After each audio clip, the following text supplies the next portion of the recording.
Hello, welcome to the Hound of Norfolk Mysteries. I am your host, Sylvester Twilight Bach. Today is going to be a ground mystery as I dive into the world of Steven Universe. And be warned, what you're about to see will shock and surprise you. This is not for the faint of heart. I am here to show you that there is an evil coup to not only reset the diamonds, but also destroy everything Steven knows and loves. This has been proven in the Steven Universe movie. Exhibit A. I figured this out when I saw the Steven Universe movie, and I saw a lot of things that didn't add up. There were a lot of questions that were roaming around in my head, like how did Spinell knew where Steven would be, and who gave her that rejuvenator and that injector? And most importantly, the million-dollar question is, why would anyone purposely want to help Spinell hurt Steven? Answer: revenge. The way I see it, I had 5 suspects, now I'm down to 4. Oh, all with different motivations with revenge. The first suspect I had was Jasper. She had a grudge against Steven's mom, Rose, because everyone thought Rose Quartz shouted Pink Diamond, but really, they were the same person. So that's one suspect with a motivation for revenge. However, I eliminated her as a suspect after the episode fragments when Steven shouted her, then reformed her. Suspect number 2, the Rubies. Now, the Rubies all have a grudge with Steven and the Crystal Gems because all the time Steven and the Crystal Gems tricked them. Also, Eyeball has a grudge against Steven because he pretended to be his mom, Rose Quartz, then Pink Diamond, and after he pretended to be Pink Diamond, she and Aquamarine were forgotten, and that's one motivation for revenge. However, all of the Rubies are stupid, minus the Navy Ruby that tricked Steven, and the Ruby half of Garnet. However, the rest of the Rubies are stupid. Not just stupid, mind you, very stupid. So all clues point to someone else. Which brings us to suspect number 3, Holly Blue Agate. Now, Holly Blue has a grudge with the Crystal Gems after they stole Steven and the Greg from the human zoo, also for humiliating her as well. Motivation of gain, her taking back control of the human zoo, eradicating any and all gems she finds inferior, and new humans for the zoo. Suspect number 4, Aquamarine. She has a grudge with Steven because of Steven admitted to Blue and Yellow Diamond that he's Rose's, aka Pink Diamond's son. So Aquamarine was forgotten along with Eyeball Ruby. The Eyeball Ruby. This has been proven in the episode Bluebird. Motivation for revenge, destroying and taking away everything Steven knows and loves. Suspect number 5, Emerald. She had a quarrel with the laws because he stole her ship, the Sun Incinerator, and she has a reason for revenge to get revenge on Steven and Connie when they were fused as Stevani, for helping Laws escape. Motivation of what to gain her ship back. I believe that all of these gems are secretly working together to get revenge on Steven and are plotting their revenge. The only thing I can't figure out is where and when they're going to strike next. I believe that all the gems that have it out for Steven must have sent spies into Little Home School, disguised as students, to get information. Kind of like World War II, Adolf Hitler and the Nazis would send in German spies, disguised as American, to gain information on new weapons, possible bombing locations, sabotage, and assassination. Same with the Russians during the Cold War. I believe that Aquamarine and every other gem Steven rolled in the past might have a few spies in Little Home School already, and are getting more and more information on him even as we speak. Here are some of the spies already I've ID'd. I have 4 gem spies and 4 possible human spies. The first 3 spies I have are the Rosebuds. I suspected that one of them must have been working for Holly Blue Agate. I believe that one of them must have made a deal with her in exchange for their services, like to not get poofed and bubbled again. Here's some evidence that proves that they're spies. A room full of rose quartzes, and yet only 3 wanted to see Stephen. Highly suspicious. Also, how is it that the zoo just so happened to know where Stephen lived? Even more suspicious was Holly Blue Agate. Almost ran into Stephen, but she froze up in front of Stephen, like she was hiding something. Ergo the rosebuds. I believe one of them might have been the spy working for Holly Blue Agate so that she can report back to Aquamarine and Ruby with information they can use to their advantage. Which rose quartz is the spy? That's the real riddle. Either one could have been the dirty rat spilling the beans on Stephen Holly Blue Agate. Either one could have been the dirty rot. My money's on the naval one because she seemed very introverted and didn't seem to talk much. Plus, she was the only one who wanted to leave Stephen's house. Then there's the fangirl. She could have been putting on an act to fool Stephen. Then, so that way he can lower his guard down. And finally, there's the hippie one. She was a little too friendly with the crystal gems, and I bet you more than anything she only was trying to do that to get information, kind of like what 007 does with the female spies. But my money's on the naval one. Right there. I bet you more than anything she must be the spy. And which brings us to spy number 2. Nice Lapis, or Freckles as she's called by the fans. Me, I call her Ponytail because she has her hair held back in a ponytail. I suspect her from the end of Why So Blue. I found it weird that she knew where the school was. Also, the way she had her back turned seemed like she was talking to someone. The only question was who? And as I recall, that Stephen was once betrayed by a naval gem before, and that was just a ruby. An evil ruby who tricked him into helping her steal her ship back. So it could be a possibility that this Lapis could betray Stephen just as well. Now on to the human spies. And I know I have 3 possible human spies, all with 3 different motivations. And with the information I gathered, that it's not just gem spies that Stephen and his friend Stephen Garnet, Amethyst, and Pearl have to worry about. It's the human spies. Because all clues point to more than one individual.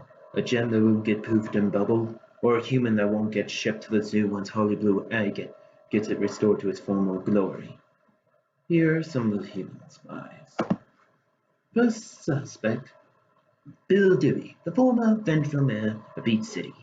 After Nanapua and half the town people of Beach City turned against him, he felt disgraced and everyone was out to get him. So it could be possible that he bumped into Aquamarine one day.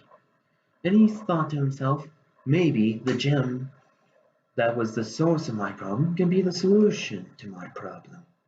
So he made a deal with Aquamarine to sell half the people of Beach City out as an act of revenge. However, he was mayor of Beach City for 10 years. The information he had alone could be his first-class meal ticket back to power.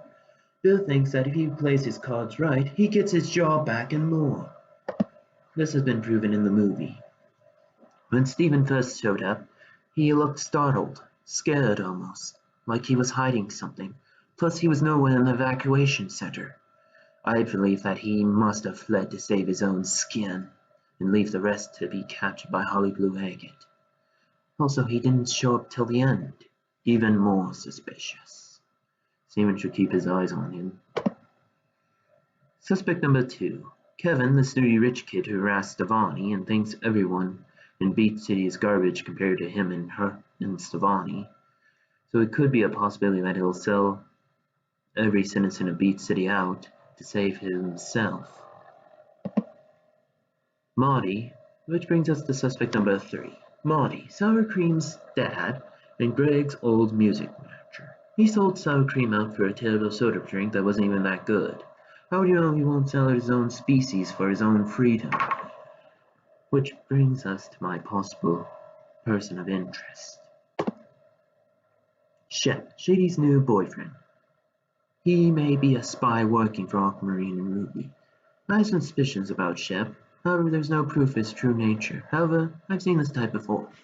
Don Bellwether from Zootopia, Prospector from Toy Story 2, Walter from Toy Story 3, Water News from Monsters Inc., Max from the movie Lost Boys, Hans from Frozen, Ernesto from Coco. They all have one thing in common.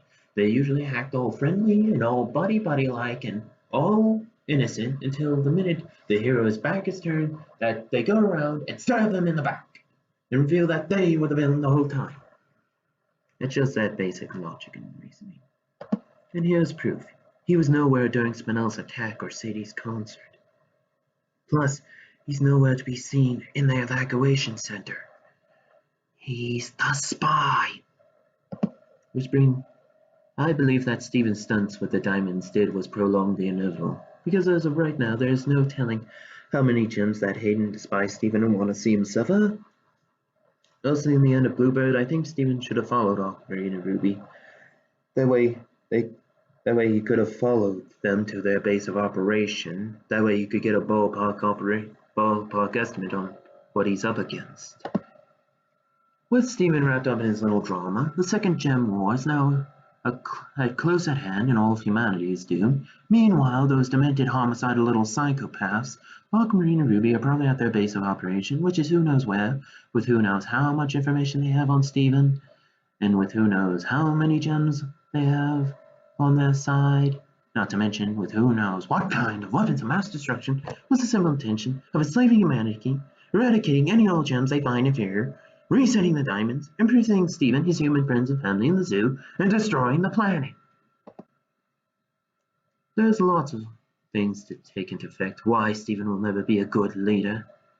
Like the first time he went to the human zoo, you should have taken Colony, Peridot, and Lapis with him, because the first time he and the diamonds got out, they barely escaped with their lives, and that was before the diamonds knew who he was. Also, what was he planning to do if the zoo had an alarm or cameras rigged up? Not to mention, what if the earrings Steven and Greg were wearing had a tracking device? Not to mention when Aquamarine was sent to Earth to collect all the humans from the zoo, and Stevens foolishly just pretended to be his mom Rose. I mean, he saw how double-crossing Aquamarine was. I mean, after all, what was going to stop him from just coming back to Earth and recapturing Steven's friends all over again? He should have just let Aquamarine take him and his friends to the zoo. Because of right now, Aquamarine and Ruby are not only going to take Steven and his friends and family and his neighbors, human friends and family, to the zoo, once Holly Blue Agate gets it back to its former glory, but they're also going to destroy everything Steven knows and loves. Also now, with Steven leaving Beach City, he now is a very bad idea, especially with Aquamarine and Ruby still out there, plotting their next revenge move. Not to mention he made his own friends and family liabilities, especially with possible spies walking around Beach City. Also, Steven is now a walking target. Students should be busy preparing for the worst case scenario. Steven and the Gems want to help humanity, his human friends and neighbors. Then maybe they should try something useful. They should do what Pearl did for Connie. Teach them to fight. Teach them how to protect themselves. Because right now, all Nanopaw's evacuation center will do is make Holly Blue Agate's job easier when she comes back to Earth to get her revenge and take a group of humans back with her. Here's one clue. I think that Aquamarine and Ruby's base of operation is somewhere in the star system, probably an old gem colony the Diamonds abandoned. There is a way of finding it. The human zoo has its own warp pad, and I think that Holly Blue Agate must have used the warp pad to meet Aquamarine and Ruby, along with every other gems that have it out for Steven. I bet Steven could use the same technique the gems used to track Peridot, but to find out where Holly Blue Agate went off to, by tracing a callback to its source. They follow Holly Blue Agate, they find Aquamarine and Ruby's base of operation. I believe with the amount of information I've collected, I believe that the last thing Aquamarine and Ruby would do is go back to Homeworld. And they're probably hiding in the last place Stephen, Connie, the gems, and the diamonds would think to look, where they can continue obtaining information on Stephen and keep in contact with the other base of operation. I believe they're on the diamond base, on the moon, on Earth. It's the last place Stephen and the gems would think to look. It doesn't have a warp pad, plus it's the only place with an observation warp. I think the reason Aquamarine and the other gems Stephen wronged only helped Spinel was because they were running tests on Stephen's gem because they wanted to see if his gem can be affected by rejuvenator technology, because he has pink diamonds gem, so they can go and use them on the diamonds. It was the perfect cover, and Spinel was the perfect scapegoat so that way in case the diamonds did come around to investigate, she'd be the one to pin the blame on. But Aquamarine and the other gems didn't care. One good patsy is as good as any other. And I bet you more than anything they're working on new rejuvenators to use on the diamonds. Because with them automatically reset, they can go ahead and take their revenge on Stephen. They're the only ones who can stand in their way. I mean, Jasper knew it when she tried to attack Stephen, and so that means means he was untouchable. But if the diamonds are reset, everything goes back to the way it was, like Stephen never existed. And I bet you more than anything, they're making and when these new rejuvenators, they're working on the diamonds with them.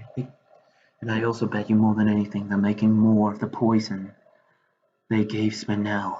And once they're finished, every human and gem on the Earth is gonna die. The Earth is gonna die along with every other human and gem on it. Sorry, I'm repeating myself.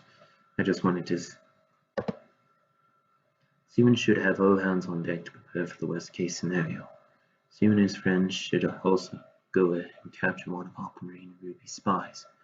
I think that Stephen and his friends should start with the gem spies first, then the human spies. Right, because once Stephen and his friends capture one of those spies, they'll tell him and his friends where Aquamarine and Ruby, his base of operation, is, and where those little monsters are hiding at. Then Stephen and his friends they make sure that whatever those little monsters are planning next never happens. Stephen and his team should go and kill Aquamarine and Ruby. And there you have it. Everything is in order. And this has been In the Words of Sherlock Holmes. It's elementary, my dear Watson.